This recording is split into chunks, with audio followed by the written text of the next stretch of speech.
almost every single minute that we're out there and we bump into these guys left, right and centre, and it becomes a bit of a throwaway line, but we obviously genuinely mean it. You always say, well, good luck, mate. The amount of times I've had Marcus Ambrose and Greg Murphy and Mark Skaife, obviously this weekend, say, I don't need luck. I need to do the job that I'm here to do. And it changes quickly. We said that at the opening of the program, and we saw yesterday, you can look at the practice form. My marker doesn't work anymore for the pit lane, for the marks. Have I been moved, or have I got too far away to start? You've rolled down the hill a little bit, mate, while we were waiting there. Marcus Ambrose just chatting with Paul Forgy there, trying to find out exactly where he's meant to be. Well, thankfully this... put little marks on the wall generally just to make sure that they've got themselves perfectly aligned, to not give it away a millimetre at the start. Well, the interesting thing there is, see right down the end of the main straight, to the very right of your screen is where Stone Brothers Racing's garage is, right down there, right down the very end. They're second last, in fact. And, you know, that just gives you a visual of exactly how far away the start line is. So it's not one of these circuits where you can just send a member of the crew up to stand right in line with your driver to tell him where to start. They use little markers here at Sydney's Eastern Creek. Let's run through the starting grid for race 2, the final event of the main event. Ambrose and Bright on the front row of the grid.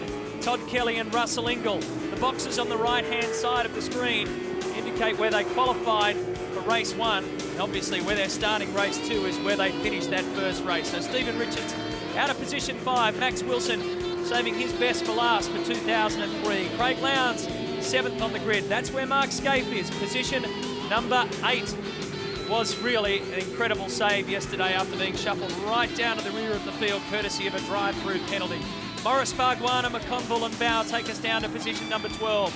Paul Radisich at Team Better Electrical 13th. Jamie Whincup at GRM 14th. Jason Richards 15th. Dean Canto 16th. 21, car 21 is number 17, position 17 for Bradley Jones.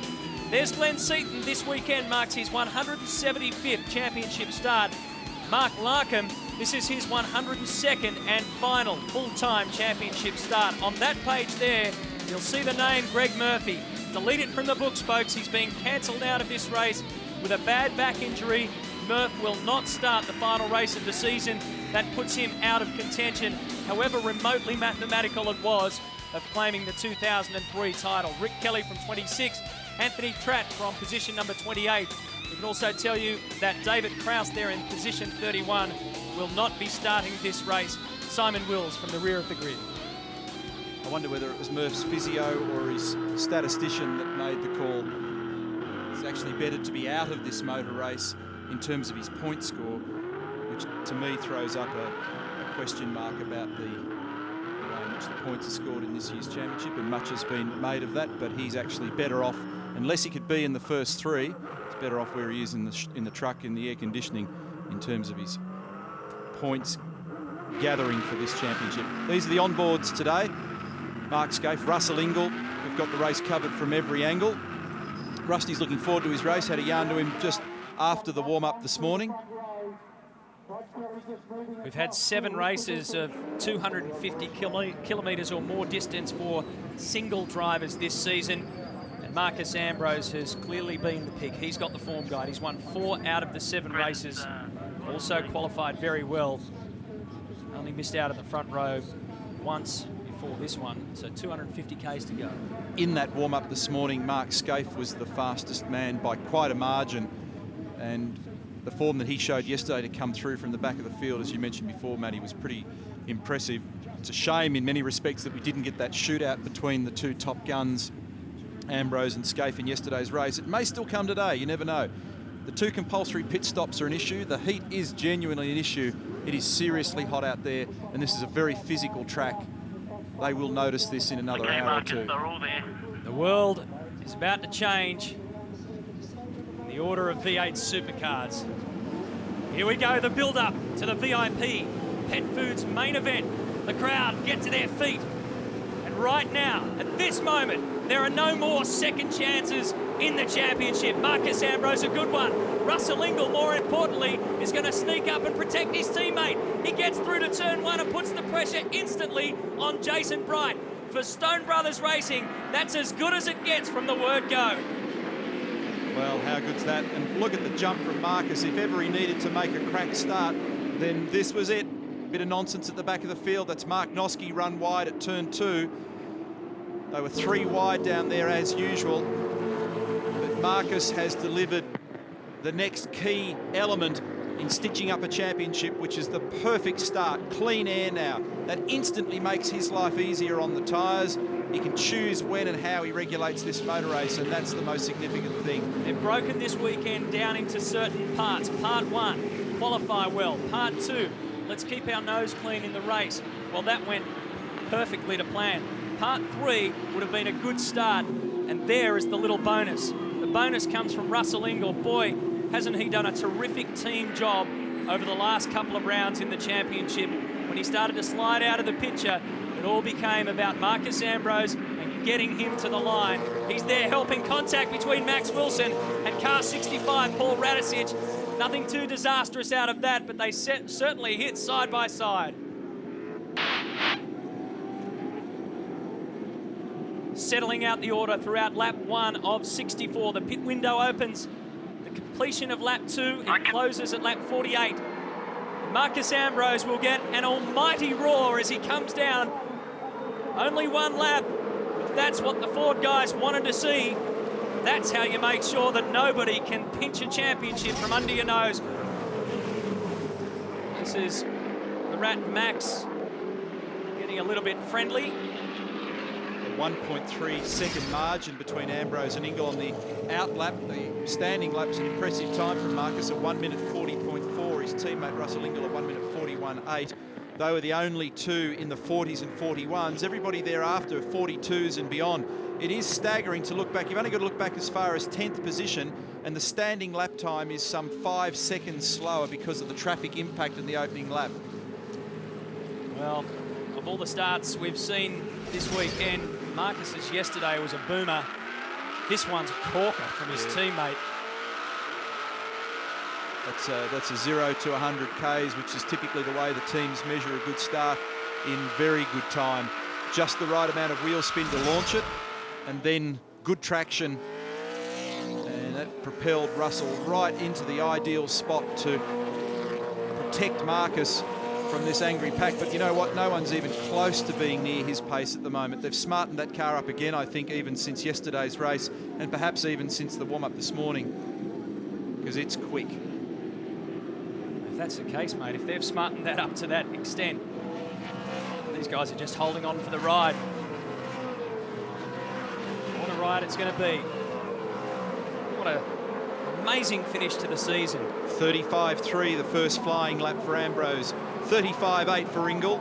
5.9 for Bright. 6.4 Kelly. 6.3 Richards. 6.3 Lowndes. 6.3 Skaife. So again, Ambrose in the first flying lap with a good margin. 1.8 seconds when they crossed the finish line. Greg. Neil, Team Dynamics entry. Simon Wills was an early retirement yesterday with that bent steering. They've got him back out there today, but he's doing all the hard yards from the rear of the grid already. He's complaining of understeer.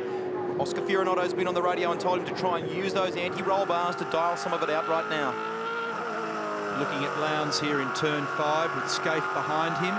Stephen Richards is our cameraman. And on the way through 6 and 7 here, see that little switchback that takes you to 7, the left-hander, 3rd gear corner. And this little mid-pack battle, it's not even a mid-pack battle, it's the next lot after the leaders, and there's a whole bunch of them there. There's a lot at stake here. You heard before when Craig was discussing the fact that it's only a handful of points between various guys to argue over some of the minors, but they all count. They all equal pride and money, not necessarily in that order. Richards and Lowndes again find themselves at war with each other. 5th and 6th. Ambrose goes down and completes another lap.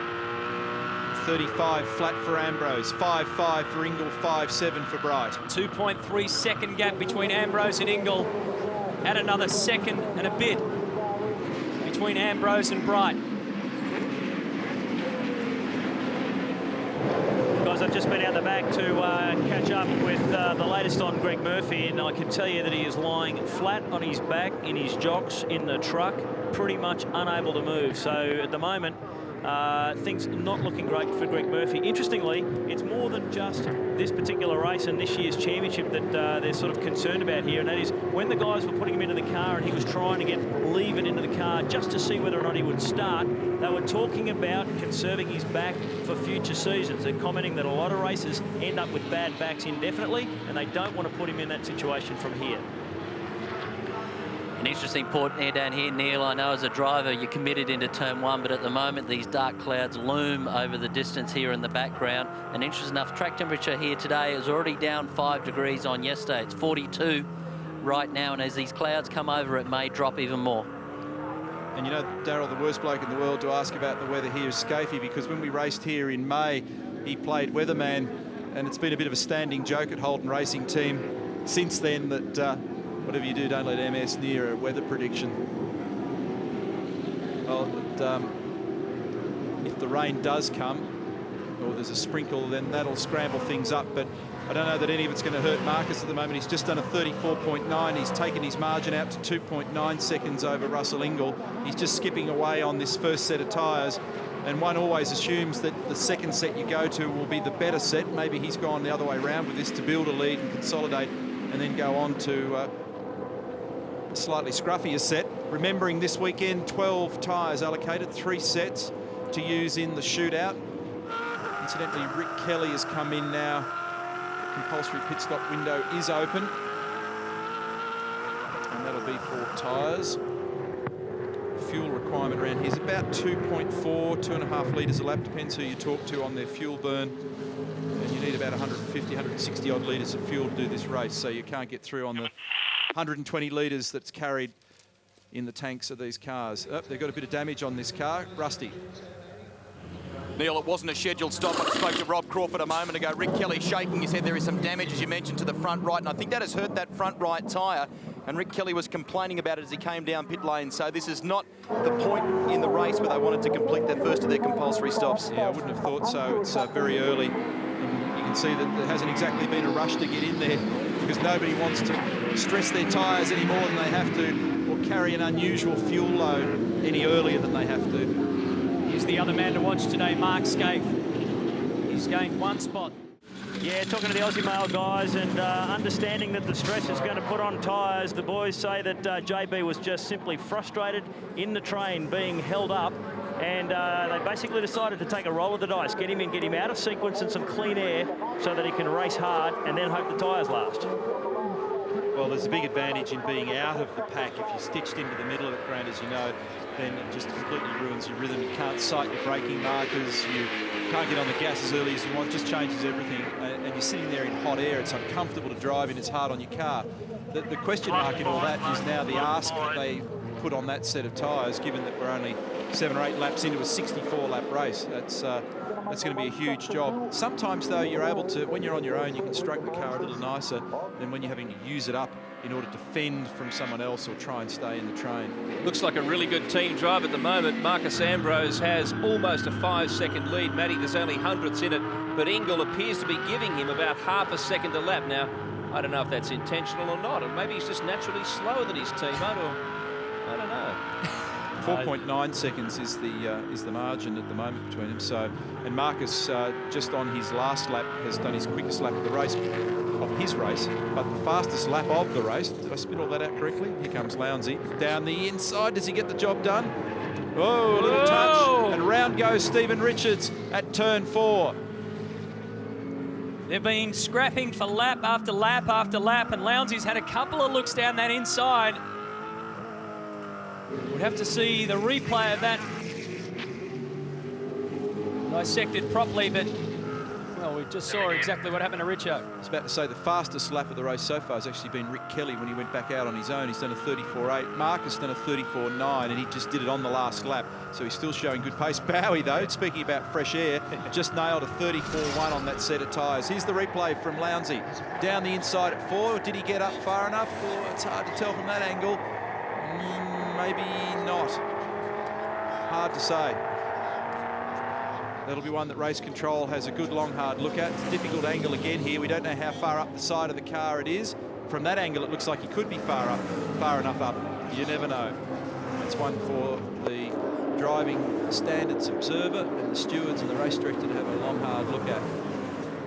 And of course, when you're travelling at gazillion miles an hour, where it's difficult to sometimes work out precisely the millimetres. Greg.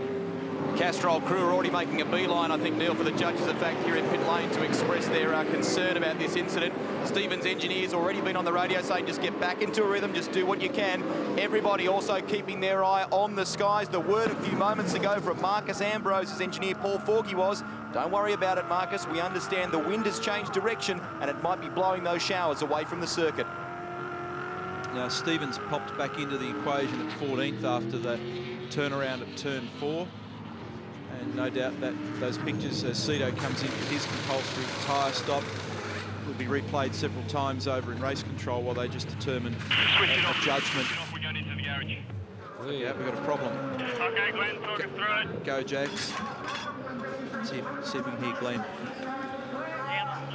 Won't go. Won't run. It clears sometimes and then breaks into plastic breakdown all the time. So what else can I tell you? No worries, I just couldn't hear you probably on the track.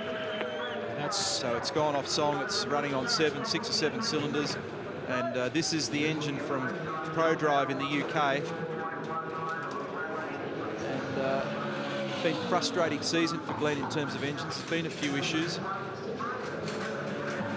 He was on for a reasonably solid result. He qualified very well this weekend. He's our race leader. Margin now 5.7 seconds. Last lap of 35 flat. His best lap of 34.9, so that shows how consistent he is as we look at him through turn 2.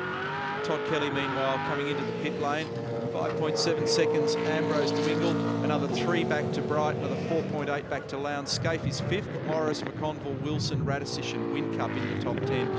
You mentioned Cito's qualifier. That was the best qualifying performance of the year. He finished 8th in our full field shootout. And he was on target for a good result this weekend. We understand that Todd Kelly is actually going straight into the garage. A couple of high-profile cars out early. Kelly out and Seaton out. And also diving under the bonnet.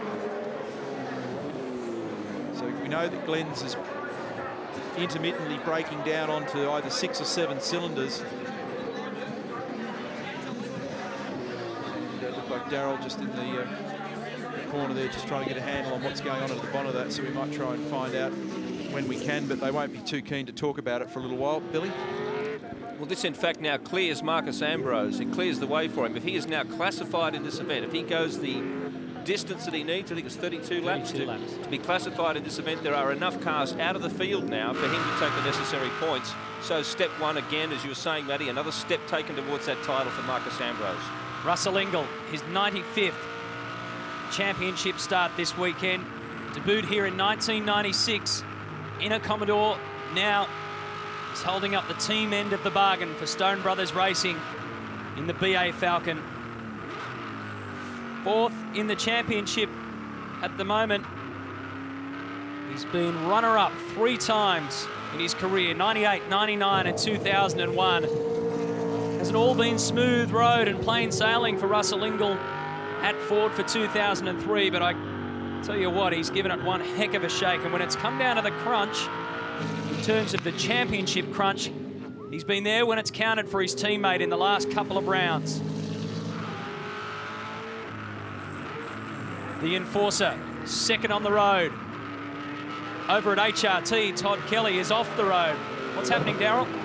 Yeah, just a quick update on that car, guys. It's cracked a power steering mount. Robbie Starr come in and give me the information on that. Todd's out of the car at the moment, but they're frantically working under the bonnet to try and get it back on the racetrack, and he's getting in now to strap back in. Can you imagine trying to do this race here without power steering on these cars?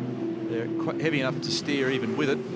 When that had failed around here, trying to face up to 250 Ks with all the negative camber and all the caster that they have in the front geometry on these things, you need to be Superman to steer it. Paul Morris has got in front of Mark Skaife here, so Morris has gone up to 5th position and Skaife has dropped back to 6th just in the last lap. Graham Brown, our statistician, pointed out a couple of laps ago that Morris was turning very good lap speed. Grant? Yeah, frustrations? What's the problem at this stage? We don't know. It's dropped some cylinders, so they dropped it on the first couple of laps, or actually on the first lap. So they're just trying to find if it's a mapping issue or what it is. And to complicate things or make matters worse, it's a damn hot day and you've got problems with the cool suit. Yeah, I'm just about to get out of it, I think, because it won't work. All right, mate, good luck. Hope they get it fixed for you. Ask him about those Top Gun sunglasses, yeah. With you, GK. He looks like a dodgy used car salesman with those on, doesn't he? I haven't seen those on for a while. That or a wannabe fighter pilot. He's qualifying, mate, trying to stay on the fucking road. Now, Mark Skaife, boiling Okay, point. mate, we're obviously going to have to speak our strategy now. Probably tyres may be the better option early. Robbie Starr there on the radio talking to Mark Skaife and examining strategy and what to do right now. A number of teams, Cameron McConville and Brad Jones, have just taken fuel stops, guys. So that's the first of the fuel stops that we're seeing so far in this race. The Castrol team still battling with the officials over that incident with Craig Lowndes. We're told at this stage there will be no further action. They may look at it, though, after the race. And what might come into play here for the first time are the new approved onboard camera systems that every car in this race is carrying. They are logging every ounce of vision out the front of this car onto a disc drive unit so the officials can replay it back after the race and look at some of these incidents. So maybe those new Tiga onboard cameras, Neil, will come into effect for the first time. Yes, it's a good point that you raised, Greg. All the cars have now got them. This is something that's been discussed over a very long period of time, an innovation that many competitors and teams have been hoping to get for a long time. Is Skaife being passed by Paul Morris, and I don't reckon that Skaife's car's looking too strong at the moment on that set of tyres. And we heard a glimpse of the conversation before with Robbie Starr talking about the possibility of actually altering their strategy now. Too chaotic down there, but there's lots of, you know, rumours. And the best part about it for some blokes is that if you use it properly, you can jack your income up the next year. So, and that's half of what's going on. You'd never do that, Neil. Of course not. Drivers never think like that. You mentioned, just before we get to Jason Brightwood, you mentioned Max Wilson. I mean, there's been all these theories going around that Max is going to go to Japan and race the GTs over there, but courtesy of Race Facts and Tony Whitlock, we thank you for this. He's quoted Max this morning saying, "Why does everyone keep talking about me? I'm staying here."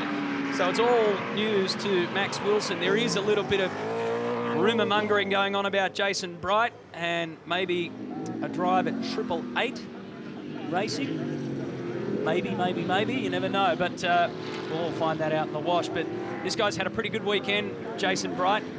He's got it all together right at the very end of the season. And remember, we mentioned it yesterday, he was the championship leader for 7 consecutive rounds in 2003. He was rewarded for one thing: consistency.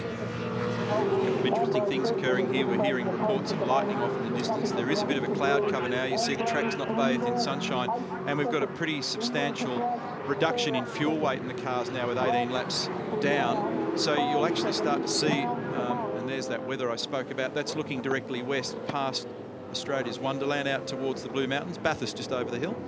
And there's a bit of rubber starting to appear on race line down there as well. So you'll see a bit of speed bob up here and there from a few cars, particularly when they go onto their next set of tyres. Greg.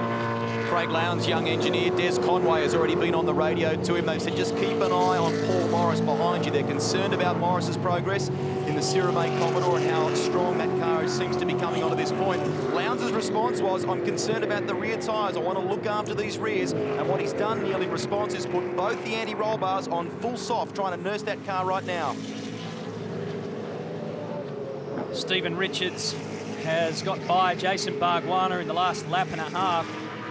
They were tightly bunched up, Canto, Bargwanna and Richards, and Richards did a nice switch on Bargs at turn 2 and got back position number 10. A third place man, Jason Bright, is going to pit for fuel on this lap. So he's running an interesting strategy. Before Brighty does that, let's just check exactly where he is in terms of on the road versus Marcus Ambrose. Ambrose has an 8.26 second lead over Ingall, and then Bright's another 4 seconds back. So Ambrose has a 12, 13 second lead over the guy in third place, Jason Bright. Stephen Richards started today from position number 5. Ended up having a spin around after contact with Craig Lowndes, went all the way back, and now he's up into position number 9 again. Russell Ingall's come into the pits as well. It's not just Bridie who we're seeing at the moment. Wait. Go, go, go, go, go, go, go, go. And there's the enforcer, Daryl Beattie. Yeah, I'm down here with this pit stop, taking quite a while, a fair bit of fuel going on board. Russell gets away well, but interesting, I think a lot of these teams have changed their strategy now for fuel first. With those dark clouds on the horizon, they're like, do the fuel, then if it rains later, we only have to come in the once for wets. Yeah, that's right. I think you've got to be mindful of the weather, and many of them have got direct internet weather updates in their bunker. Some people have clearly decided to run their better tyres in the opening stint and deal with the fuel. They've had the burn of the first 19 or 20 laps and then topped it up, so they've now got the 120 litres required to get to the checkered flag, and then they'll do their tyres a little bit later after some of the fuel weight burns down, and then they'll be pretty speedy at the end, theoretically, Greg. Well, I'm with Greg Murphy. You've gotten to your feet. You're having some real difficulty sitting. You're about to leave the track. Just tell us the severity of the injury. Yeah, I've done it once before, mate, and it wasn't car racing, it was jet skiing, and I pulled on the handbrake when I was out doing the VB challenge thing before, and I twisted and I felt my disc pop straight out, and it's pinched the sciatic nerve, and I got in the car, but I could feel it was radiating down my legs. I left foot brake. Every time I put my foot pressure on the brake pedal, I could feel it twinging and moving. So unfortunately, it's better if I don't try and do any more damage to it, I would assume, and 250 k's around here wasn't going to help it. Our timing couldn't be more impeccable, I suppose. But you know, it's I feel for the guys. They've been working their butts off. We haven't had a good car all weekend, and you know, we were probably going to try and do a bit of testing out there in that race just to see if we can improve it, because we've got to be back here in about 5 months' time. But it's just going to, I think it's going to do too much damage. Obviously, your call was made after consultation with 2 physios as well. Yeah, we had a physio look at it before, and he basically said, listen, you know, you can have a go, but you know, you could do some more damage to it, and there was nothing really he could do in the short term. Probably any manipulation was going to make it worse. Get some rest, Murph. Thanks. Thanks a lot. Cheers. And just in that pit stop, we saw an adjustment being made to Lowndes' car. I'd suggest it was the roll centre adjustment. I don't know whether they've got one of the remote adjusters up in the window of their car, but he was saying through Greg before, if you recall, on the radio, that he had a concern over the rear tyres, so they may well have just actually made an adjustment to try and calm that car down. Marcus Ambrose, meanwhile, our race leader, is coming in for his compulsory stop, and Daryl Beattie will be lurking in the vicinity when he arrives there. He lurks very well. Meanwhile, Greg Murphy will leave the track and leave behind a season 2003 that had 3 pole positions, 2 victories, 6 podiums, and definitely a top 3 finish in the championship. Here is the Devil Racer. Daz? Yeah, guys, same thing as Russell Ingall, just for fuel. Interesting enough, there's been no roll centre adjustments to either of these cars with just the fuel going on board. Neil, I did have a wander around Marcus's other wheels here as he gets away. Very good pit stop, and had a look at the tyres. Looks like a couple of them have been roaded or heat cycled, and the others look like they've done a few miles from the race yesterday. Well, their cars, both of them, are obviously performing beautifully, and they're well balanced around this track, so you know, they've no need to make any mid-race corrections or adjustments on the car to try and get more out of it, because they're basically doing the business. I don't want to make it too dramatic here, but this is the last round. And Neil, when you and I were up at the Gold Coast calling the Champ Car race, we had Bruno Junqueira leading that race, a race that he needed to win to stay in the championship. But when the first pit stop round came through, he was back in the middle of the pack, and that is where trouble struck. And of course, that knocked him effectively out of the championship race. What I'm suggesting here is that Marcus Ambrose is now in a vulnerable position. He had that clear track ahead of him. Russell was protecting his back, but now, of course, he's come back into the meat of the field. So if anything can go wrong, it may well go wrong here. Yeah, but he's going to be wise enough to not engage anybody. And Matthew made a good point before. He had a 12.5 second margin when you forget about his teammate. Russell's no threat. It was 12.5 seconds to this bloke. And he can afford to actually have some slow laps, be patient if he picks people off, if indeed he needs to. And eventually what will happen, Billy, is they'll all peel away in front of him and they'll just give him the universe. So it'll all just...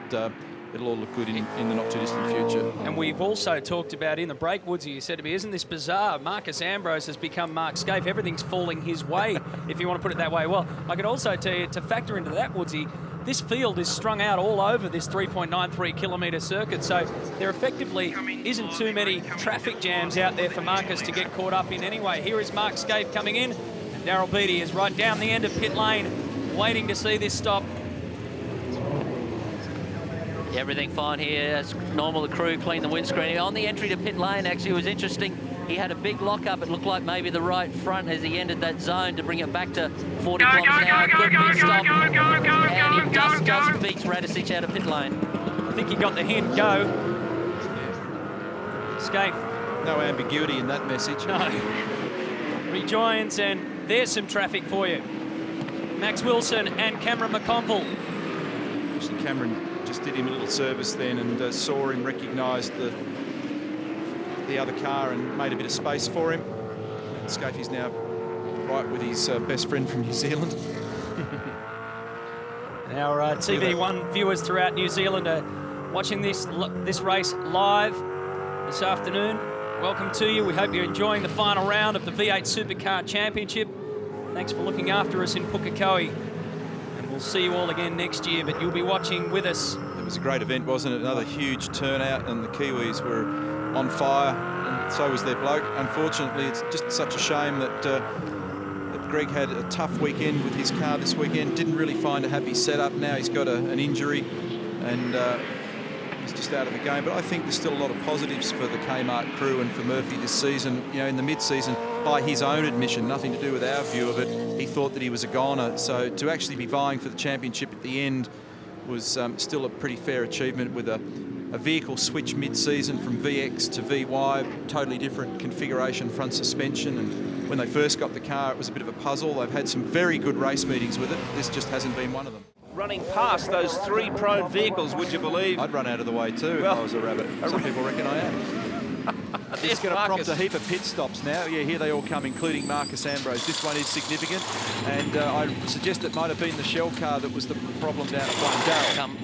Yeah, Neil, great stop for Marcus Ambrose. The wheels, it looks like he's going to beat Dumbrell out, and that was all in the favour of Jeff Gretsch. He said, you guys can go straight through our wheels here, go through, and that got him out in front of Dumbrell. I just noticed that, Daz, and that's, gee, that's terrific to see, isn't it? Yeah, it's great sportsmanship when it's this close as well. Yeah, that was awesome. That really was. And HRT opened the doors and let Marcus go through. And here is Mark Skaife comes through. What have we got, like 16 cars in pit lane or something? It's very tight down there. Very, very tight. Go. What's that, Jeff?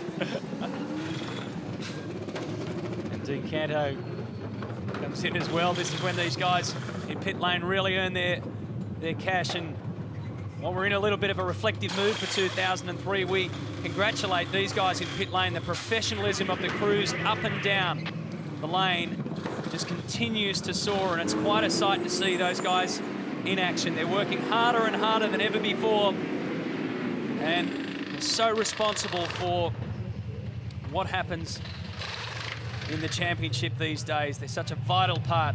Well, it's just extraordinary the amount of effort that goes into fine-tuning the equipment, the guns, the handling of the wheels. Hang on a sec. So this is what happens. So Stephen Johnson goes in first, rear end first at turn one. Big time speed you're carrying through there, and Paul Wheel follows, and whoa! So who was that? That was Ellery. Yeah. So there must have been oil there. And look, nobody behind him even looked like turning left, so there must have been a little spray of oil down there. And that's Steve Ellery in there at the great. How good was the gravel trap then? Hey, watch the bunny rabbit. Watch this. It's down to the left. There he goes. What's up, Doc? He said. The Audi safety car pulls away and lets the field have another crack for the final time of 2003. Big crowd in the grandstand here in Sydney. Big build-up to this main event, and it's had it all. Nervous time for everybody here because the tyres have cooled out. Tyre pressures have gone down. The cars don't behave now like they did 10 minutes ago. And not only that, there's some sort of debris down at turn 1. Morris leaves room for Ambrose, which was very sporting. Russell Ingall is next on the road. Remember, Russell hasn't done both pit stops. Pit window closes on lap 48, but lap 32 is the marker point for Stone Brothers Racing.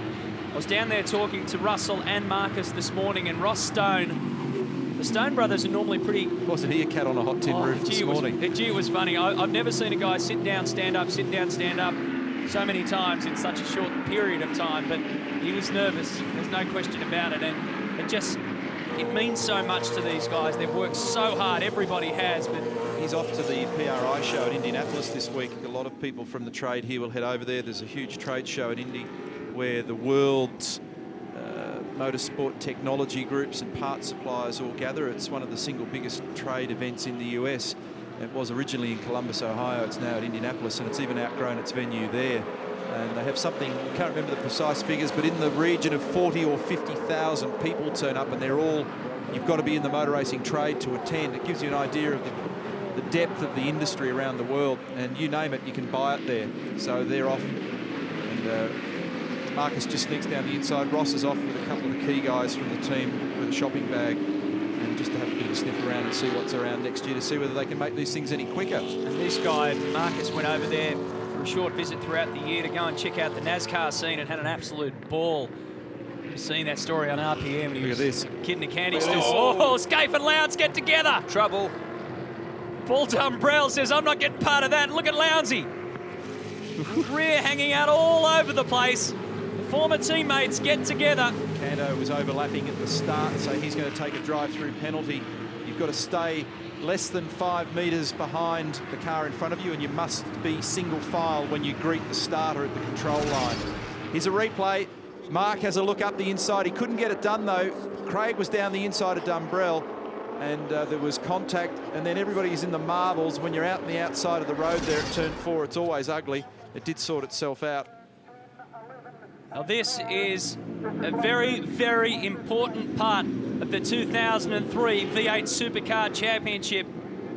Half race distance will tick over when Marcus Ambrose crosses the control line. Still a lot of racing to go, but this will be good enough to ensure that the Devil Racer is the man for 2003, mathematically. Not official yet, and they're not jumping out of their skin just yet at Stone Brothers Racing, but I can tell you that that will be a huge sigh of relief. That was the first marker that they wanted to get to today. Make sure he's classified. 35.9 that lap for Marcus, even with the traffic interruption with Simon Wills there. So he's still got good pace. Well, Skaife was muscling his way through there previously, as we see Bridie fighting hard as well for track position on Ingall. That's a good dive, and he gets Ingall. Now, there's a bit of confusion going on at Team Dynamic with Simon Wills. They're saying that he should have been waved past the safety car. Yeah, normally the safety car picks up the leader, and that question was raised a couple of laps ago, why he was at the head of the queue. Don't know the answer to that one. That's one for race control. But Marcus Ambrose has the corrected race lead again. And look at Skaife. He's pouncing over everybody at any opportunity. Now it's John Bowe in the firing line. It probably looks a bit bizarre at home when you see cars just this close, but it's quite natural when you're right under the back of another car like that. You can maintain your pace and your rhythm, and you just know that the guy in front's not mucking around. Every now and again they make a mistake and you might give them a little touch-up, but you can drive very confidently, very close to other competitors in this field. Well, he's giving himself every possible chance in this race, and obviously Skaife wants to finish the season as effectively as possible, with his highest profile, but there's nothing he can do now. Now that Ambrose has completed those 32 laps, there's nothing Skaife can do, but at least he can get on the podium and show everyone just how close this championship really was. Well, CL up the inside here of John. No, not quite. There's some experience in that little tussle between Mark Skaife and John Bowe. A lot of kilometres there. Around about 320 championship starts between them. Not to mention the championships between them. Mark Skaife today will hand over the championship title at the end of this day to Marcus Ambrose. What a ride it's been for Skaife. What a year it's been for Holden Racing Team. So many of these guys have just had unusual years. We've talked about the point score pretty much ad nauseum, and we know how amazing it's made all this situation at the end of the year. But then you throw in the factors like, and there goes Max on the inside of Craig Lowndes. You throw in the factors like the ownership issue, the testing issue, the BA Falcon, the VY Commodore. It's all come together in 2003. Darryl Beattie. I'm down here with Ross Stone. Ross, I know you can never celebrate until the checkered flag's out, but mathematically, Marcus has basically got the championship. Yeah, it's sort of it's a funny feeling, actually, because the race is not finished. I guess all we've got to do here is just keep our head down and really try and see if we can get this one across the line. Russell didn't get in that pace car situation. Obviously, the only thing that'll really save him now would be some rain. Yeah, it was a bit unfortunate. He missed a call.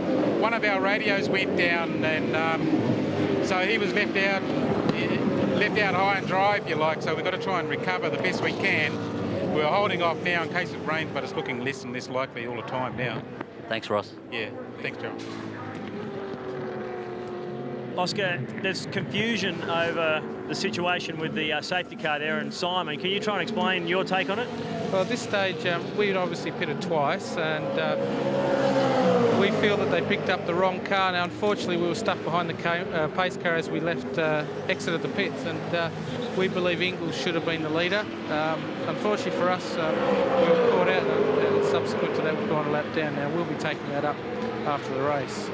Yeah, the significance of that is that you did then become a lap down. Yeah, unfortunately so, yeah. So it's one of those things, I guess. They believe they got the right car, we don't, and I guess we'll have to have a look at it later and go through it with them. Time will tell. Thank you. Is that the Red Barrett accidentally landed in pit lane, Billy? Or a Russian cosmonaut? What's Oscar wearing? I need to talk to him about his fashion sense.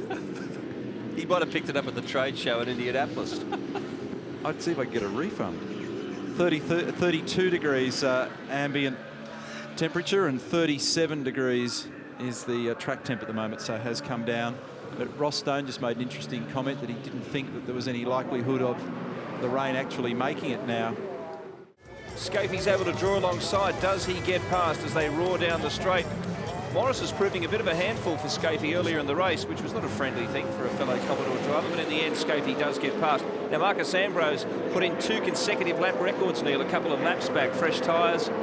And not lap records, fastest laps fastest of the race. Say, yeah. 33.9's the quickest he's done so far in excellent conditions. I think Mark Skaife's second set of tyres were the better of the 2 sets, and so he's now back on track. He's in 4th, and he's threatening to move to 3rd. He's breathing on Russell Ingall at the moment, and of course Russell's still to do that second stop that you heard Ross Stone talking about before, and that consolidates Mark Skaife's opportunity to finish 2nd in this championship.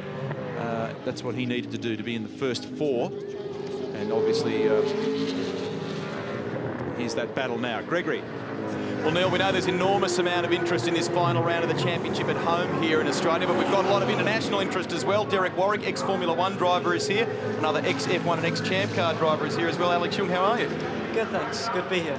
You had a test with the Lansvale Racing team earlier in the year. Will we maybe see you in a V8 supercar in 2004? Yeah, I mean, no, the championship's really good. It's very competitive, very professional. And yeah, Lansvale gave me a go earlier on in the year. And they're not bad cars to drive, you know, good fun. So yeah, I would like to be here next year. We'll see what happens. Sounds like it may not be the only option for you though, Alex. Well, yeah, I mean, champ cars is also an option for me next year. I'm really looking at champ cars and V8s for next year. F1's also a small possibility, but I'm not really concentrating on that at the moment. But as I said, the V8 Championship's a really strong championship, and, you know, it'd be really good to be out here. Let you get back to spectating. Enjoy the rest of the day. Thanks. Cheers. Mark Skaife had a real lunge at Russell Ingall into turn 9 that lap. He tried to dart out and just blindside him for a moment underneath his mirrors, and that would be a risky move at this point, because I can only assume that he knows that Russell's still to take another stop.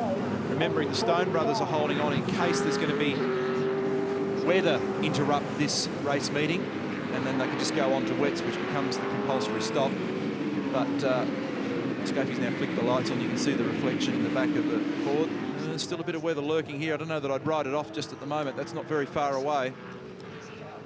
It's quite still out there at the moment, I think, from what I can see with the flags and things about it. I don't think there's actually a lot of breeze. If anything, probably it's sort of more an easterly wind, and those clouds that we keep showing you and that lightning, etc., is way over in the west.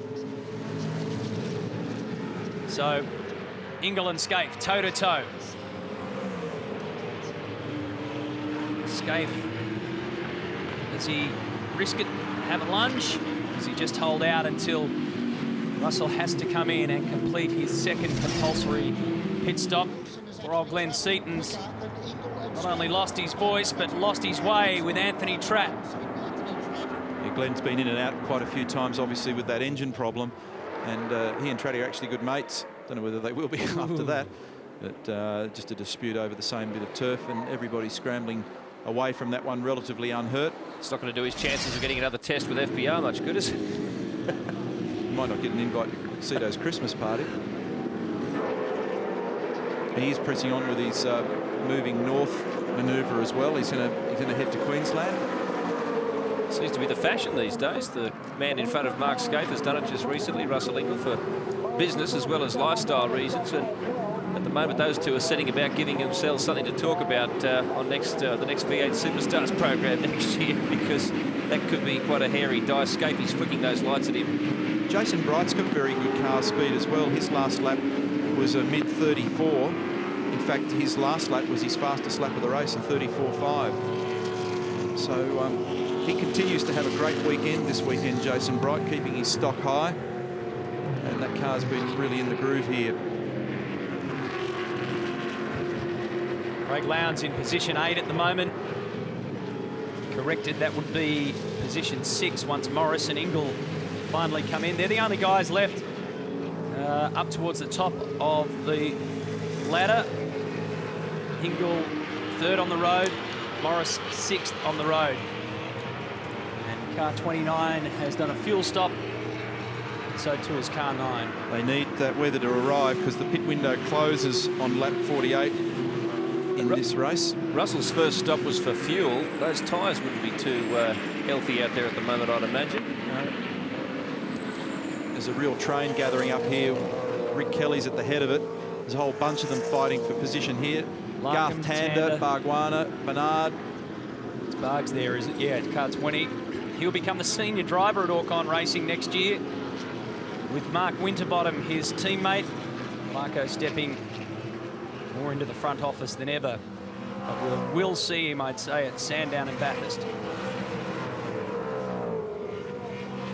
And that's good news for Mark Winterbottom. Good news for us, too. It'll be good to see how he goes in the championship after being so electrifying in the Konica. What do you got, Rusty? You were questioning the weather before, guys. Right now, quite a heavy black cloud almost directly above the main straight, right near the grandstand. A couple of qualified chopper pilots reckon it could be coming our way.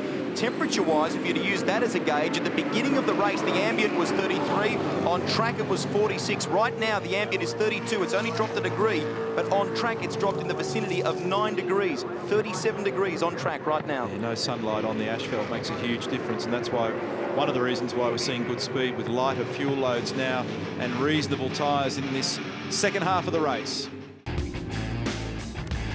We talked about how sportsmanship has been alive and well this weekend in such tense conditions, but I don't know. This is Russell Ingall and Mark Skaife. We said that it was a very, very fiery situation brewing. I tell you what, it looks to me like Russell's got a bit of a case to answer there. By gee. Well, Skaife would be absolutely livid. He's well up the inside.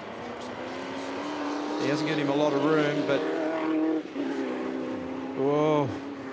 Now, was that a result of him coming off the edge of the bitumen, or I'm only being the devil's advocate here, but I can tell you this, that Mark Skaife reacted this way. Now, watch this. Look at the Skaife attitude, and look what Ingall does in response. Now, we've seen drivers, we've seen Bob Jane and Alan Moffat, or at least Bob Jane in that instance, come to blows. We've seen Longhurst do it. Now, I have never seen anything quite like that, because that is... There'll be big issues over this. This is going to be a real stink when this one gets dealt with at race control. The big thing, Neil, is that is not a post-race confrontation, which we have, of course, seen in the past on a few occasions. That is during race conditions, where Skaife has stayed on the circuit just to have a go at Russell, and it took a while for Russell to circle round to that position, and then the response from Russell was... You'd have to say quite extraordinary. It looks as though he just turned right. That is car 9. What can you say? And here we go again. Mark's up the inside here. They had been battling, and Russell was on an older set of tyres, and there'd been a lot of press speculation during the week about who was going to do what to who. They are side by side, and car 9 turns right.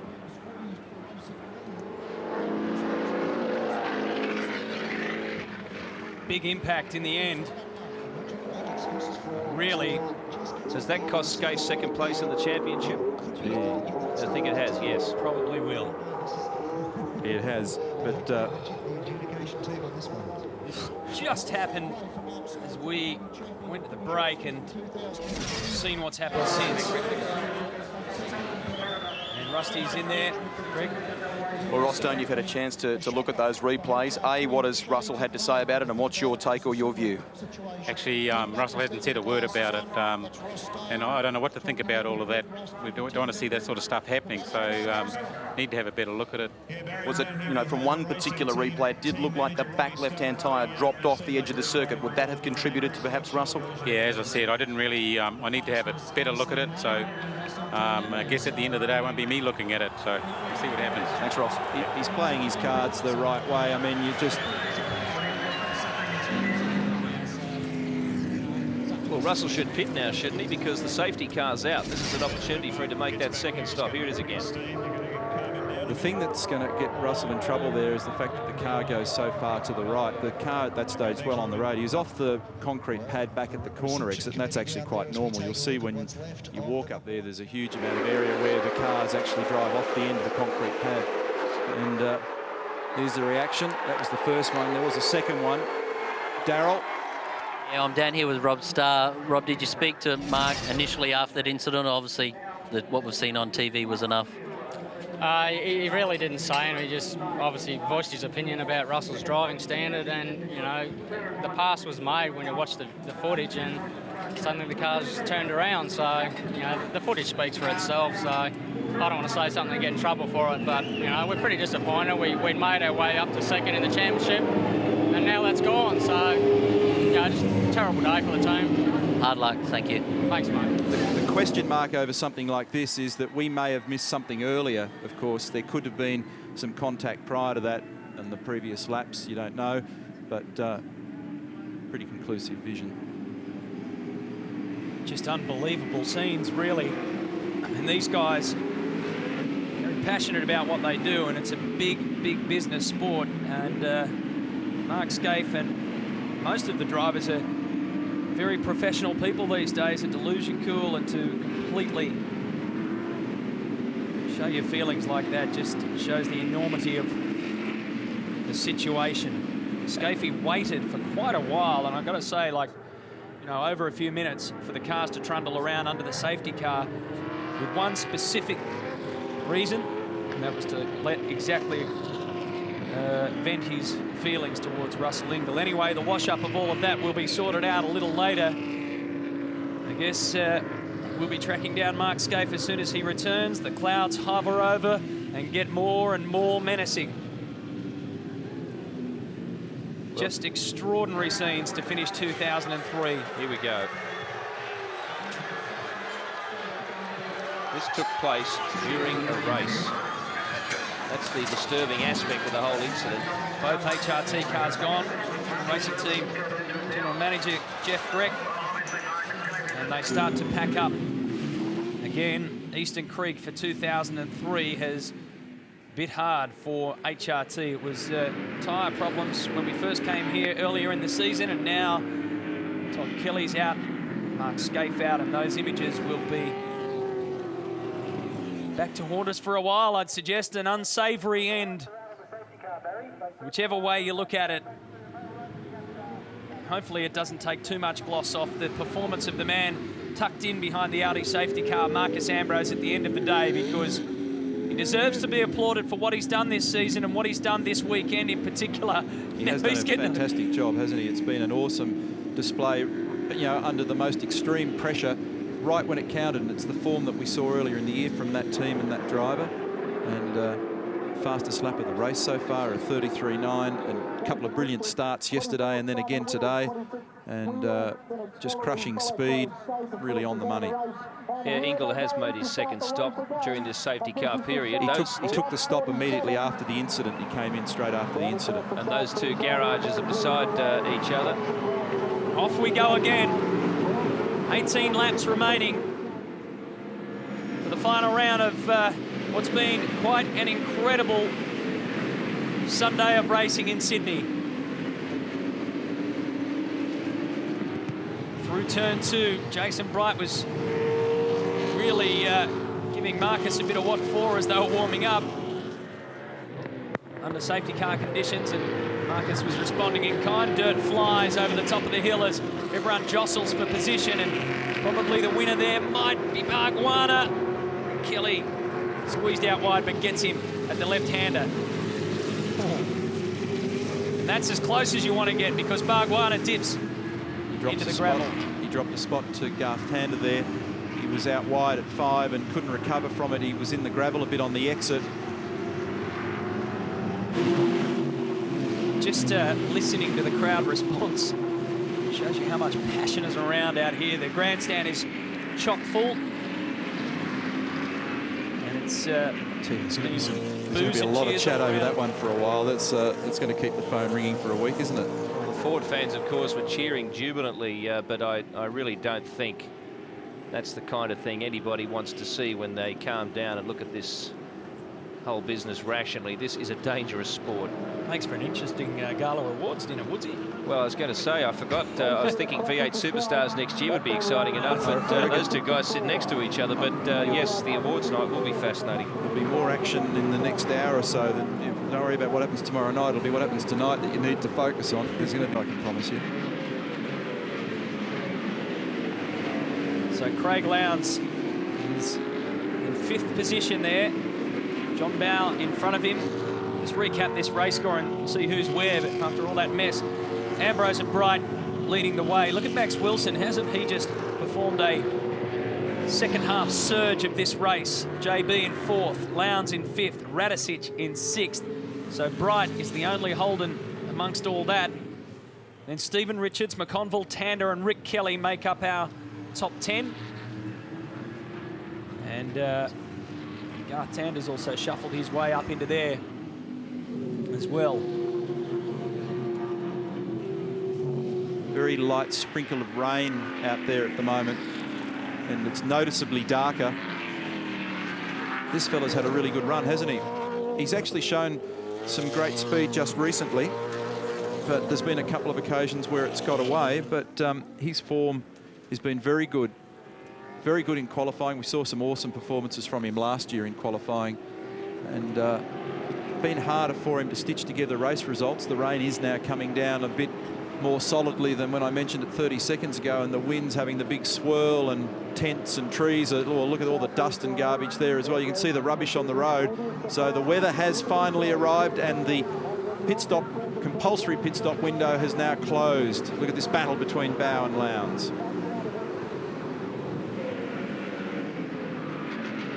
Up to turn 2.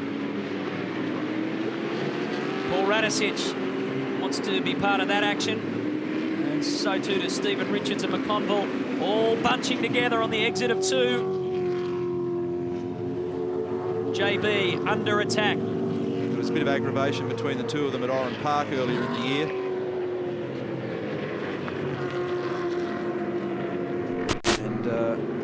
Just lost power around the circuit. Hopefully we're still with you, but our timing monitors have gone down, our lights have gone down. The big screens around the circuit have gone down, but we're still here, hopefully. What next? This has been an extraordinary finish to the season. Ambrose, conclusive victor, but they still had a few cards to play here, obviously. And, you know, that's a good point you make, Woodsy, when we talk about the guys, you know, like the Marcus Ambrose.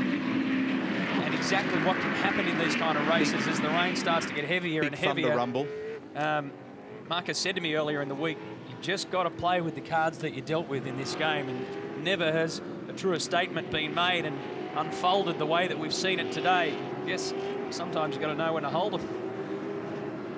Sometimes other people fold them for you, but here comes the rain, so this race is going to change even more so. We don't have a timing monitor anymore, but we can tell you that Marcus Ambrose continues to hold on to the race lead, and courtesy of a little internet hookup, we've... Ellery's had a spin. Sorry, Matty. 34.8 the last lap for Ambrose, so there's still grip in the road because the tyres are warm, and that's up at the top corner for Steve Ellery. Geez, I hope that computer's got a good battery life in it, because once we lose that, we're history. No power in the pit garages either, and this is up the top corner for Ellery. He's pointing the wrong way there at turn 12, so he might have been in a bit of a bunch. There's the race leader, still circulating. Cars pouring into pit lane as well. Marcus Ambrose is still out there. He passed the pit lane entry, really, just as the rain and now hail. You can see it starting to hit the circuit. Quite a heavy storm. We showed it to you earlier, moving around the circuit. There wasn't much wind. We weren't sure whether it was going to blow past, but in the end, it's come directly over us. Billy, notice that we are on lap 53 of 64. The 75% declaration distance of this race is only 48 laps. Now, race control, I understand, have got no power at the moment. And if they don't have... Let's put this lap, Marcus. We're going to put wets on. Let's just listen. So pitting this lap, they're suggesting for Ambrose. Now, because race control don't have power, a local power substation has been taken out by the lightning, there is the possibility that this race could be declared. We still have a lot of facilities around the circuit that have no power. The garages have no power. Race control have in fact now confirmed that they are not going to declare it, as I understand. So Marcus will be in. Another lap on slicks out there would be treacherous. In goes Marcus Ambrose. How's the weather? It's closed in a hurry. Watch your entry here, Marcus. You're going to have to come around the Castrol, guys. Remember that there's concrete here to the left of the asphalt pit lane, the concrete pads that they work on. It's very, very slippery when it's wet. It's going to be a little bit slippery here, so just be cautious coming into the box. Grip levels change when you come off the dark stuff onto the concrete. There's the surface change there. And he pulled it up beautifully. On with the Dunlop control wet. And away he goes, smooth as silk. Great stop. No aggravation. And just plain sailing. This is a very healthy downpour out in this part of the world, but not needed for these guys.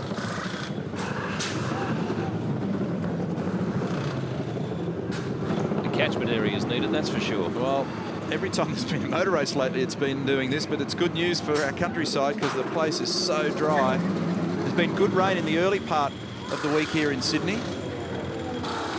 15 cars in the pits, believe it or not, so serious congestion, and what a godsend the 40k pit lane speed limit is. And you look at pictures of racing of yesteryear and you see people driving down the pit lane at full race speed. It's just fearful. You wonder why there weren't more injuries. There's more and more people in pit lane as well, even though we try and put a cap on the numbers.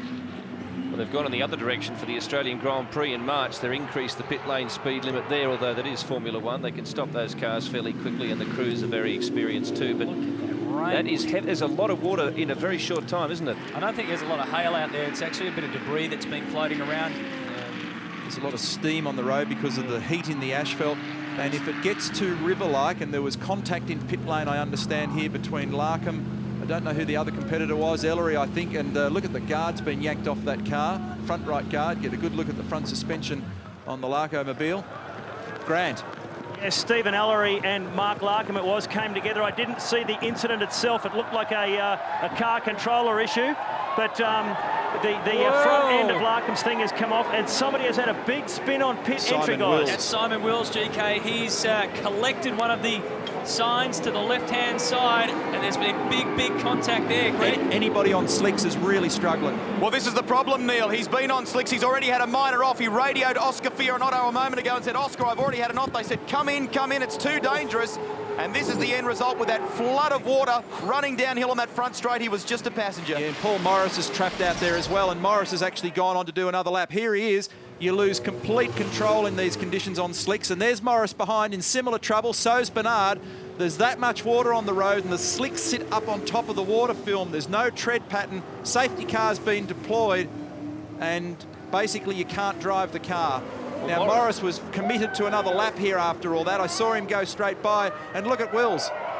The rain is out of control here at the moment as those two cars pirouette. Lucky they didn't make contact with the wall. And see Morris, he didn't get to pit in, so he's going to have to do another lap at 10 kilometres an hour. Craig Baird in trouble as well. And if it rivers up much more than this, I wouldn't be surprised once again if there's a declaration. Rusty. That's rotten luck for Craig Baird and the Team Kiwi outfit. They were one of 3 teams to really make the early jump and avoid the pit lane congestion as far as their tyre stock were concerned. Paul Dumbrell did it, and so did Dean Canto. Look at Morris here. He will that will be that car's capability at the moment, let alone the yellow flags and the safety car on slick tyres with that much water on the road. Forget about any of the heat that's in the case or heat that was in the road. It's gone, and it's all, I mean, I can't begin to describe how slippery it is in those conditions. It's walking pace. Look at that. Look at the wind. He'd had a pretty good day too, Paul Morris, until that point. Quite a few people were having a good day until that point. Jason Bright is well and truly slip-sliding around absolutely everywhere. Remember, and you know what? On the other side of all this, I can see what looks to be semi-clear weather. So it's just it's a dump and go. This is your thing about, you know, whether they call it or not, because they're expecting it to move along quite quickly. So that's the reason why they decided to keep it running. But there's just an enormous amount of water on the track. It's still falling, coming in sideways at all angles. Look at it. Look at the angle of that rain. This has matched Skaife's mood, I'd reckon. There have been storms and storms here this afternoon at Easter Creek, but somehow we can't see much out of that screen, Marcus Ambrose. He just wants it to be over. Got the demister on, yes. I think it needs more than a demister. Remember that. Look at this, the wind is howling. Window a little bit if it's not going to let too much water in, just a notch, just to let a bit of the heat out. More practical or expected use. Lots of debris on the circuit, lots of water. This is, as we scroll through the situation in the race, great performance from Max Wilson and indeed Craig Lowndes, who had one of his better races here of the season early on. Jason Bargwanna as well. Cameron McConville, some worthy performances, some not so worthy performances. Look at this, Woodsy. They got the headlights on. This is the story of the day so far, no question about it. Ingall and Skaife, sparring partners verbally, physically. This is one of the ugly moments of Australian motorsport, you have to say. An angry Skaife charged back out. Now, I don't know if the yellow flag was out. I think it might have been, but Russell was still going at quite a bit of speed there and swerved towards Skaife. A defiant gesture from both drivers. The fans, of course, depending on which colour they were wearing. Now, here's Mark Skaife confronting Stone brothers. Ross Stone to his left.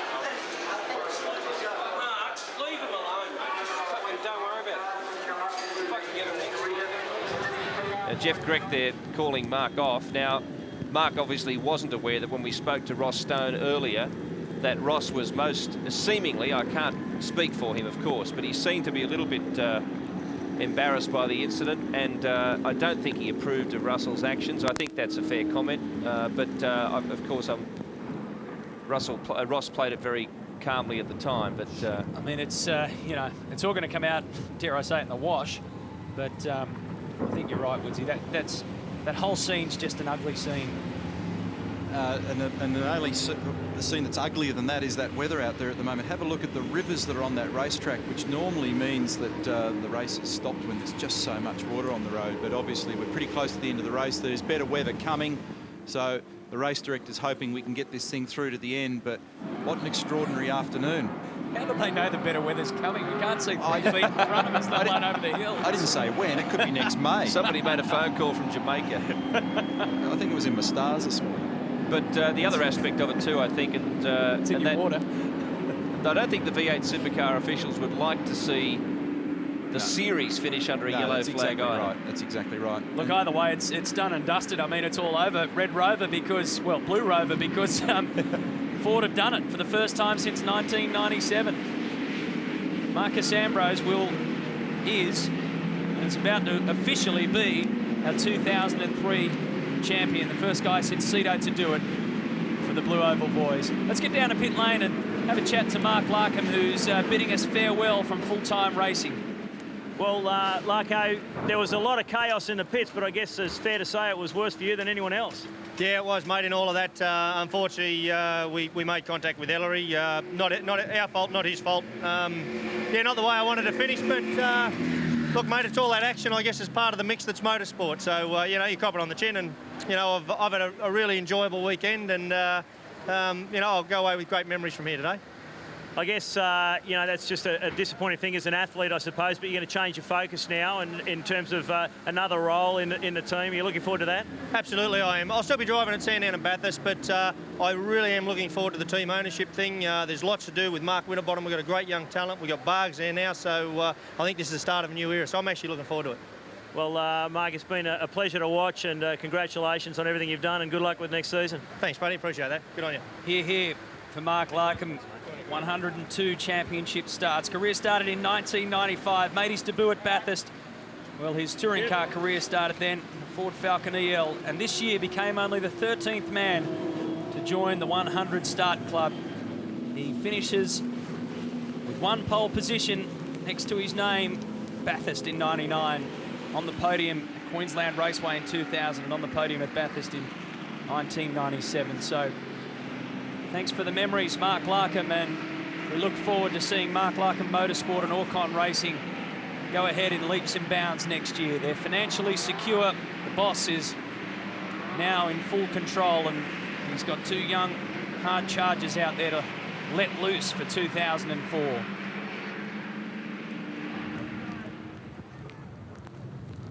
See, I told you it was going to get better. Yeah, you're a genius, aren't you? You're such a pessimist, Matthew. I just don't know which is better, how we actually say that's better. Is better rain that only comes down from above us, or rain that comes horizontally? I mean, that was just going into the windows. They had it open just a tiny little crack. Poor old Marcus Ambrose saying my demister doesn't work. So they're saying back to him, well, can you just open the window a little bit, please, mate? They've actually they've got demisters in the screens similar to the ones that you see in the rear windows in road cars. Now they're just going through the process. v8supercar.com.au. You can check out the 2004 calendar, of course. See all the reaction officially, race results. You can recap your year and spot your favourite driver, Paul Forgy. Congratulations to you and the Stone Brothers Racing team. That is it. You've won it. Champion effort, mate. Dominating weekend, and you're now the champion. Well, they have declared the race as the rain stops. Great work, guys. Great work. I just can't believe it. So much unreal. Believe it or not, Marcus Ambrose is now officially the 2003 V8 Supercar champion. And while the heavens opened here at Sydney's Eastern Creek, it was nothing but good news for the Devil Racer. Celebrations at Stone Brothers Racing and Ford, of course. Jeff Polites there, the boss of Ford. He engineered this in a way because he made sure they signed up Marcus Ambrose. Howard Marsden, the late Howard Marsden, was involved in the signing of Marcus. And that was one of the coups for Ford, of course, in the wake of signing of Craig Lowndes. They also signed Russell Ingall. A concerted effort to take not only driving talent away from the Holden camp, but to build a better and more competitive race car, and the BA Falcon is certainly that. 6 round wins for 2003. And for Ford, it equals their best ever season in terms of overall victories. But more importantly, for the first time since 1997, Ford have the championship. on a day of high drama here in Western Sydney, and Marcos Ambrose doesn't care about the rain anymore. A solitary hand out the Pertec BA Falcon signifies a changing of the guard in the Australian Touring Car Championship. He deserves it. More round wins, more race wins, more pole positions, and at the end of the year, more points than anyone else.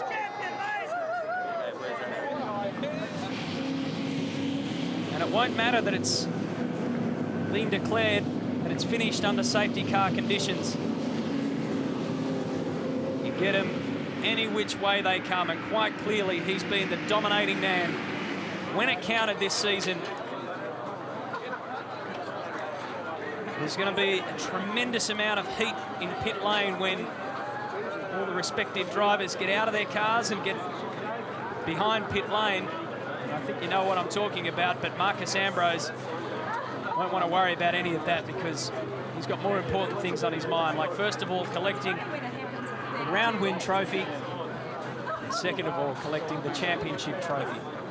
The good news is that the declaration of the race in no way impacted on the outcome of the round or the championship. Well, and that is the most significant thing. Well, let's just make it official for you to see how they finish race 2.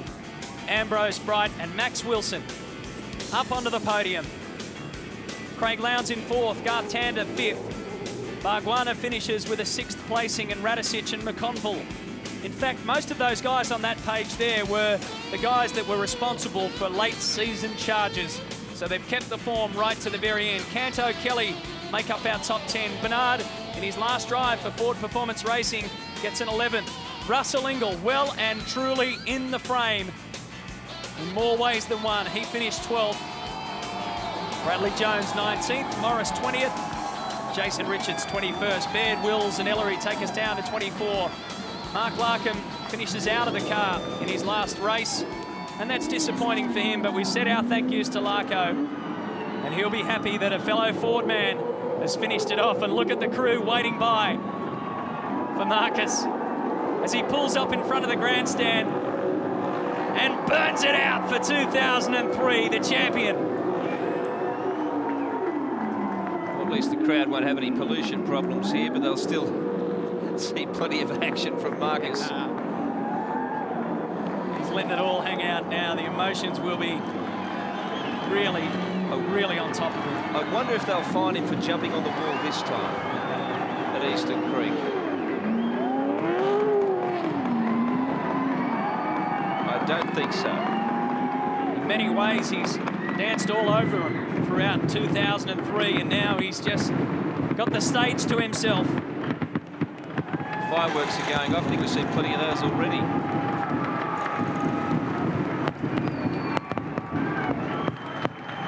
This is a big moment in Marcos Ambrose's career, no question about it. It's what he's wanted to achieve. He said to me earlier today, he believed that he could do it. He didn't think that it would come so soon. Just his 3rd full-time season in V8 supercar racing. Thought it'd take about 5 or 6 years. And remember, he joined at a time when Mark Skaife was simply dominating. Well, his international career was so close, he basically ran out of money, Matty. Otherwise, he would have been right up there. He's raced against some of the current crop of top drivers who are going around in Formula One champ cars. But like so many Australians, the opportunity really could not be sustained by the funds. It's a big, big problem with our racing talent. They're still going through it today. Drivers like Will Power, Will Davison. But Marcus, we can be thankful about one aspect, that he's come home and he's delivered the goods and been an entertainer here. And this championship is of international standard, obviously, and it's celebrated overseas. He's a very popular man, not only in Fordland, but up and down pit lane. He's very well respected. He's good with the fans, and he'll be a very good champion. And we also, despite the ugly scenes that we've seen today, and we don't want to leave that as a memory to go by on 2003, but I guess you've got to say congratulations to Mark Skaife too, who's handing over the championship that he's had 5 times in his career. Darryl Beattie. Campbell, you weren't here as hands-on for this last round, but what a feeling to see this team win the championship. I wouldn't miss it for the world, you know. It's 9 years of hard work for me, but you know, I don't know how many years for Ross and Jimmy. It's just been fantastic to drag them through all the hard times to get to this today. It's just brilliant feeling, and I'm proud of everyone here. It's been great. V8 Supercar Champion. Is this the start of something big? Hot to trot all season, Marcus Ambrose. Completely come of age, no question about that. And now he's got the #1 title that he will take off Mark Skaife. So this is the adjusted official points for 2003. Greg Murphy holds on to second position without having to race today with a bad back. Mark Skaife third, Ingall fourth for the season, then Bright, Lowndes, Richards, Rick and Todd Kelly. Paul Radicic finishes the year 10th. John Bow in 11th, Tander in 12th, and take you down there to Bradley Jones in 20th position. Big crowd have come along the main straight here at Eastern Creek. The gates have been open, and now it's time to crown our new champion with Greg Rust. Well, ladies and gentlemen, it's been a long time, but the Blue Army are here in force, and they have a new champion. What a remarkable event. The VIP Pet Foods main event will certainly go down as one of the most extraordinary in the 13 rounds of 2003. Would you please thank our sponsor of this terrific round from VIP Pet Foods, Mr. Tony Quinn, who's here to present the round trophies. In third place for the final round of the championship, and it is fantastic to have this outfit back on the podium, driving car 18 for Dick Johnson Racing. Give a nice round of applause to Max Wilson.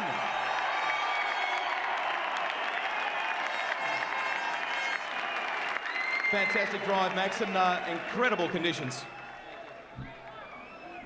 Yeah, it was really a tough race. Towards the end, it was way too wet, so it was a good decision to stop the race.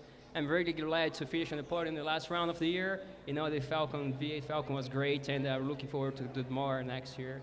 There he is, Max Wilson, looking forward to a big year in 2004, and so are Dick Johnson Racing.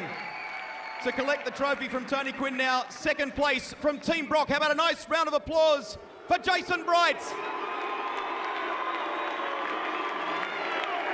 What a remarkable weekend. It has been, mate. You know, full credit to the guys. We've had a really tough year this year. You know, I'm sure if Holden was behind us a bit more, we would have a VX down there, and maybe we'd be down the top step today. So, you know, we really want to look forward to next year. We've got a really good team, and you know, hopefully next year we can hit the ground running with the VY. Great finish to the championship for Jason Bright and Team Brock here at Eastern Creek Raceway to collect the trophy.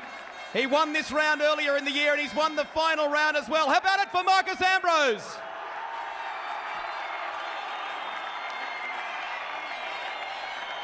We'll thank Tony Quinn for presenting the trophy. We'd now also like to present the V8 Supercar Series trophy and laurel wreath, and I'd like you to welcome, please, the Honourable Senator Robert Hill, the Minister for Defence, to do those duties. And we'd ask you all to give a nice round of applause to the 2003 V8 Supercar champion, Marcus Ambrose.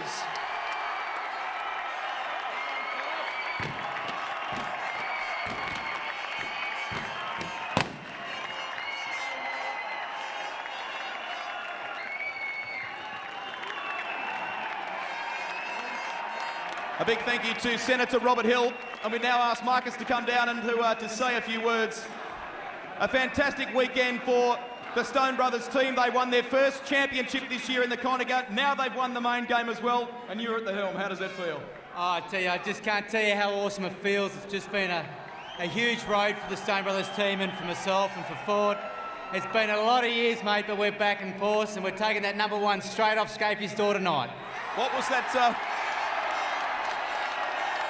What was the week like for you? Because there was enormous media pressure, there was so much attention on it, the pressure was all on you, and you've handled it so superbly. It was going to come down to the person who didn't make the mistake, and yesterday's race, Mark Skaife jumped the start, Greg Murphy had a tough weekend and a stop-go. That was where the championship was won. It was who didn't make the mistake. What do you think this means to the boys, to Ross and Jimmy and to all the crew? I tell you, I owe my career to those guys. It's just so special for Ross and Jimmy. They've fought their whole careers and they've finally got to the top. Hey, you've got to defend the title now in 2004. No problem. Let's enjoy 2003. There he is, Marcus Ambrose, certainly looking forward to his break. The 2003 V8 Supercar champion, Ford are back. And Ford have also won the Top Dog Award with Dean Canto in 2003, the hard charger. Well done. The champagne about to be sprayed. Fantastic moment. There have been Ford banners dragged out. The dust has been blown off them this year.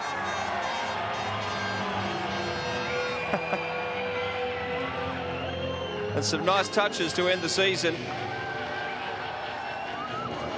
We said all along it's been a season of aggression and confrontation as well as competition. 5 wins became 6, 4 more than anyone else in the championship. And that has wrapped it up.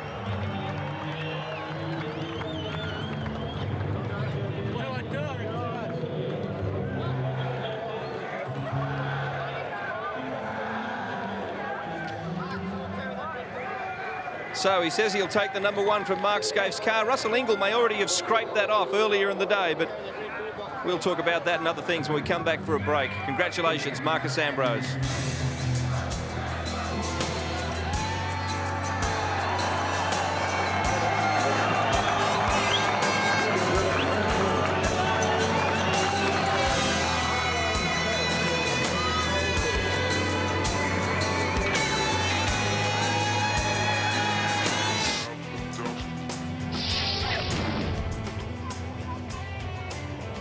They can't take anything away from Marcus Ambrose's performance today and his victory in the championship. But one of the stories of the day was certainly Russell Ingall's clash with Mark Skaife, and Daryl Beattie has caught up with Skaife in pit lane.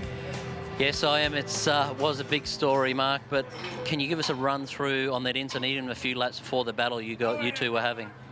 Well, he was, he was basically still had to make a tyre stop, and I was trying to sneak past, and we were having a fair battle, but he was blocking everywhere. And finally, he made a little mistake, and he ran a little bit wide into turn 9, and I sort of snuck up the inside. We come out of there very, very similar together. You know, we come out of there together, and as we come out together, we were both sort of struggling for traction grip, and the cars moved around a little bit, so they sort of half got together, a little bit of a bump, and then all of a sudden, you know, bang, and turned me around enough in a straight line to fire it straight at the fence, which is just out of order. I mean, it's one of the worst things I've ever been involved with in this game.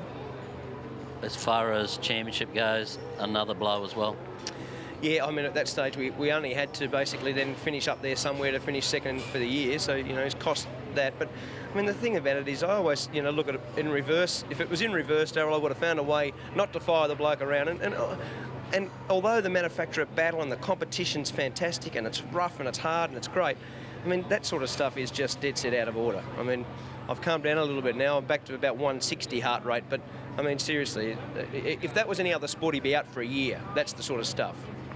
How does it make you feel? I guess a lot of people are talking about it when he came out in that next lap and you walked out to the track to show him a gesture. Give us a talk through that. Oh, well, I walked out to give him a character referencing, and then, you know, and he's actually swerved at me. For whatever reason, you decide that that's all right, you know? Just absolutely staggering. And the thing that's pretty bad is Marcus Ambrose has done a fantastic job this year. He deserves to win the series. He's been the standout guy, and he's taken the gloss off it for Ford, because that sort of stuff is dead set, as I said, just way below par. What do you think the stewards should do? Well, the stewards have called me, so I'll be the first bloke up there. There'll be sparks coming off my feet to get there. But, you know, as I said, you know, if it was any other game, it's serious enough to have the biggest penalty we've seen. I mean, that stuff costs people the year's racing, and, you know, changes the result in a very average manner. Well, Mark, we look forward to next year, and hopefully it's a good season. Thanks, Daryl. Thank you. An intriguing situation there. The Ford fans are still celebrating. The Holden fans are still seething. Many of them are quite soaked after a dramatic day here at Eastern Creek. Matthew White and Neil Crompton have joined me now, and I don't know, what where this is going to go. Neil Crompton, of course, is better educated than you or I, Matthew, because he spent plenty of time in stewards' rooms over the years. Thanks, mate. Never the aggressor, of course. No, of course not. I think the thing about all that, Billy, is that it just leaves a bit of a sour taste for 2003, which is unfortunate. There's no question about that. I don't know what happened here today. Somebody opened a whole can of craziness and everyone went a bit loopy. Didn't help that it was pouring down rain. What's your take on all of that? I mean, I know that we're sort of disappointed in it more than anything else. I thought it was a pretty bizarre thing. You know, you could see that there was a brewing problem there because Russell was on those older tyres and Mark would have been giving him everything he could to get by. But to me, it was pretty straightforward and simple. Russell turned right coming out of turn 9. But the word I'm hearing from race control is they're viewing it as a racing incident. Who knows? Well, I think at the end of the day, we've got to say this. The right man won the championship, and Skaife made that point very clear, and I take my hat off to him in the heat of the battle, all of that as well. But the right guy won the championship, and there were so many variables about that championship point score, whether or not we're going to get the right guy. Marcus Ambrose was clearly the best performer of 2003. He deserves to be the 2003 championship. Good on him. Congratulations to him. But it sets the scene, Woodsy, for World Wrestling 2004, the V8 Supercar Championship. I think we all need to sort of get a big boxing ring and let them all go hammer and tong in the off-season. Well, there was some great racing mixed in with all of that. Let's go back to pit lane now. The Stone brothers are with us. Yeah, Jim, that was an awesome finish to the season, obviously, but you and the guys have worked so hard. What was it like for you to stand up there and just hear the crowd? Oh, it was a great day for the whole team. You know, I'd really like to thank the guys in the team, because they're the guys that did the work. You know, Ford, Pertec and Caltex, they were great. Marcus and Russell did a great job. And I'd like to thank all the supercar family, red or blue. I think it was just a great day. I was going to say the obvious, it almost brings a tear to the eye, but I mean, it does that. And I guess from behind the scenes, the effort has been tremendous, and you guys have got to deliver the drivers a good car, and that's been a pretty consistent delivery. Yeah, it was a good year. I mean, we worked really, really hard at the beginning of the year and came out with all guns blazing, and we had a bit of a lapse in the middle, in the mid there, but came right at the end. It was a hard race. I mean, they threw everything at us, and we had good car. And amongst all of the highs, I guess there's the obvious finish to today with Russell. You've seen the video. You've obviously had a chance to talk to Russell. What's your take on that? Oh, I don't know. We'll have to look at it again. And both guys are racing hard. Sometimes contact happens. I don't know too much about who was in the right or wrong, or if indeed either of them. Well, mate, congratulations to you and the team. Awesome effort. Thank you very much.